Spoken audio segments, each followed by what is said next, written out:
বন্দে পুরুষোত্তমম বন্দে পুরুষোত্তমম বন্দে পুরুষোত্তমম।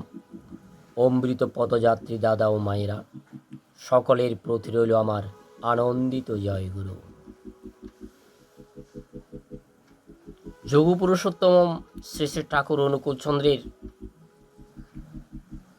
অলৌকিকত্ব কিছুটা আলোচনা করার জন্য চেষ্টা করছি। আপনারা আমার ইউটিউব চ্যানেল বিশ্বাস তরুণ গীতবাণী সাবস্ক্রাইব, লাইক, কমেন্ট, শেয়ার করে আমাকে অনুপ্রাণিত করবেন। যেমন বরফের পেছনের কারণ জল,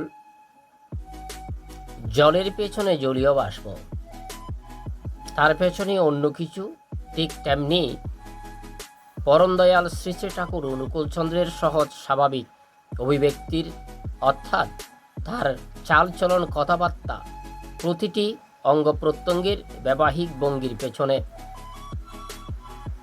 তার ইঙ্গিত লোক কল্যাণপ্রসূ কারণ বিদ্যমান থাকত। ওই কারণ সমূহ যিনি বা মায়া যারা যতদূর অনুধাবন করতে সমর্থন হতেন, তিনি বা তারাই শ্রী শ্রী ঠাকুরের আপাতত মানবীয় সত্তার অন্তরালে অতি মানবত্বের অভিজ্ঞতা সঞ্চয়ের অধিকারী হতেন।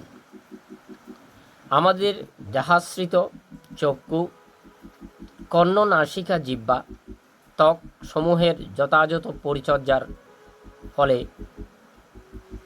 তারা কি প্রকার তীক্ষ্ণ সারাশীলতা অর্জন করতে পারে, তার বিস্ময়তর দৃষ্টান্ত ছিল পরম দয়াল শ্রী শ্রী ঠাকুর অনুকূল চন্দ্র। ঠাকুরের দেহবিধান, আমার বয়স তখন 21 কিংবা 22 বছর।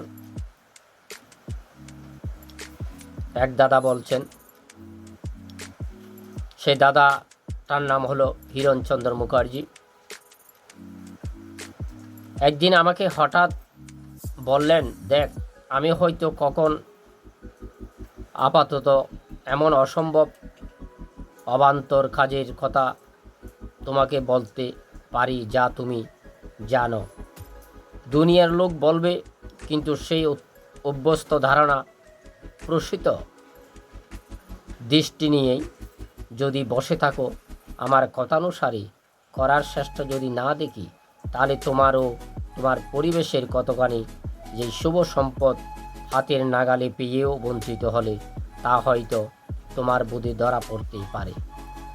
6 বছর বাদে কোনো বিষয় 12 বছর বাদে কোনটা এই জন্মে হতো ধরা পড়ল না। তার নিকট সান্নিধ্য সৌভাগ্যের প্রথম পুলক শিহরণে আজও সেই কথা স্পষ্ট মনে পড়ে। সে স্থান, কাল, পরিবেশও তিনি সহ, তবে তার বহু ইঙ্গিত জীবনের সহজভাবে উপলব্ধি করতে সমর্থন হয়নি বলে আজ আর আফসোসের সীমা নেই। অপূরণীয় ক্ষয়ক্ষতির অন্ত নেই। পরম দয়াল শ্রী শ্রী ঠাকুর অনুকূল চন্দ্র অদৃষ্টবাদী ছিলেন না।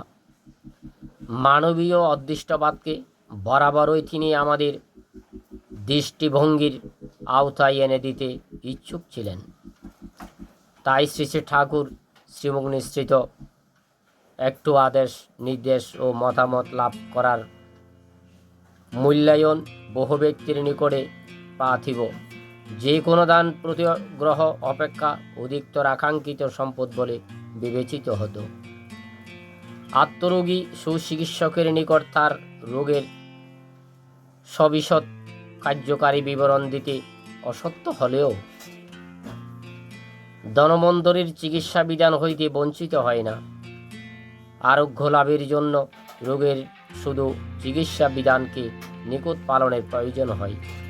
পরম দয়াল শ্রী শ্রী ঠাকুর অনুকূল চন্দ্র প্রবত্ত ব্রহ্ম হতে কীট পরমাণু বিষয়ক তত্ত্ব সমস্যাদের অমোঘ সমাধান সমূহ তেমনি দৈব পুরস্কারের স্বাভাবিক সংমিশ্রণ রূপেই সর্বকালের আত্ম ও ভব রোগগ্রস্ত নরনারীর জন্য একান্ত কল্যাণপ্রসূ হিসাবে পাওয়া যায় কেবলমাত্র প্রচার ও পরিবেশনের ত্রুটিতে।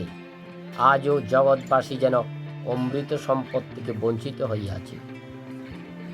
আমাদের দেহবিধানের বহু খুঁটিনাটি অঙ্গ প্রত্যঙ্গের সম্যক পরিচয় বা প্রয়োজন আজও আমরা জানি না। পরম দয়াল শ্রী ঠাকুর অনুকূলচন্দ্র তার হাতের বা পায়ের আঙ্গুলের অগ্রভাবে সেই লেখাগুলো আজও কিন্তু আমাদের বোধগম্যতা হয় না। আমরা কিন্তু নিজেরাও সেই সম্বন্ধে জানার জন্য আগ্রহ প্রকাশ করি না। একটা ঘটনার উল্লেখ করলে বিষয়টি আরো পরিষ্কার হবে আশা করি। শ্রী শ্রী ঠাকুর তখন হিমায়তপুর অদ্য শাসিত হয়ে ডান হাতখানা আঙ্গুল সহ উঁচু করে অভিনিবেশ সহ কি যেন উপলব্ধি করছেন মনে হলো।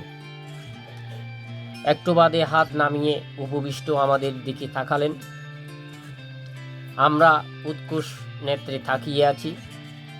তার অন্য মনস্কতায় আমাদের ভাবান্তর লক্ষ্য করি আস্তে আস্তে বললেন, দুনিয়ার যে কত কাণ্ড কারখানা চলে পরম পিতা তা দেখবার জানবার সুযোগ দিয়ে রেখেছেন প্রচুর। প্রসঙ্গক্রমে আমাদের নখ হস্তরেখা, মাথা বা কর্ণ, চুল, আঙ্গুলের রেখা ইত্যাদির নিকটও দূরের বহু তথ্যাদি সংগ্রহ কিভাবে সহায়তা করে তার সংক্ষিপ্ত আলোচনা হয়েছিল। শ্রী শ্রী ঠাকুর চোখ, কান, নাক, ত্বক ইত্যাদির সারাশীলতা বিরূপ প্রকট ছিল। তৎসম্পর্কে অসংখ্য ঘটনাবলীর মধ্যে নিমিত্ত ঘটনা কয়টির প্রত্যক্ষ সাক্ষ্য হিসাবে উল্লেখ করা চলে। হিমায়তপুরে মাতৃমন্দিরের ছাদের একটি কোণে কতগুলো কবুতর নিয়মিত পায়খানা করত। বর্ষার জলে সেগুলো ওখানেই একটা ছোট গর্তের মতো সঞ্চিত হয়ে দুর্গন্ধ সৃষ্টি করেছে।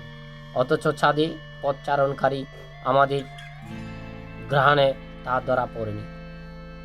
উত্তর ছাদ হতে এক দূরে মাটিতে আঙ্গিনায় শ্রী শ্রী ঠাকুর চেয়ারে বসে আছেন। তার চারধার ফিরে আমরা অনেকটা লোক ওখানে আমরা বসেছি।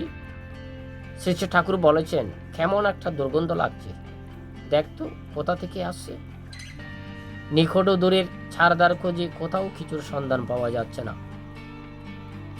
ঠাকুর নিরস্ত হলেন না। ফলে বহু অনুসন্ধানের পর দূরে ওই ছাদের উপরে দুর্গন্ধের স্থান আবিষ্কৃত হল। ঠাকুর প্রসঙ্গ অন্তরে মন দিলেন।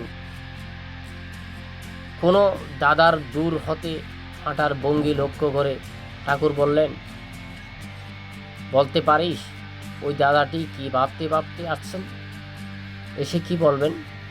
আমি বললাম, তা কেমন করে জানা যাবে? জানবার যোগ ও ক্রমাগত অনুশীলন থাকলে তুমিও বলতে পারো কোন মানুষ কিভাবে কি কয়, কেন কয়। একটি দাদা এসে দাঁড়াতে শ্রী শ্রী ঠাকুর তার কাছে 10 জোড়া ভালো ধুতি শাড়ি চাইলেন। হৃদয়ন্ত হয়ে রুদ্রচূল শুদ্ধ মুখে দাদাটি খুশি হয়ে বনে জোগাড়ে চলে গেল। পরক্ষণে দাদাটির আত্মিক চরম দুর্গতির সংবাদ শ্রী শ্রী ঠাকুর চরণে নিবেদন করতে আমি উদ্যত হয়েছি। শ্রী শ্রী ঠাকুর বললেন, তা তো জেনে বুঝেই ওকে কাপড় জোগাড় করে আনতে বলেছি। আমি চুপ করে গেলাম। ঠাকুর কি বলল? সেই শ্রী শ্রী ঠাকুরের ৭৭তম জন্ম মহাসুখ। প্রচণ্ড বীরির মধ্যে একটি বিধবা বর্ষা বয়সী মহিলা হাত জোর করে দূর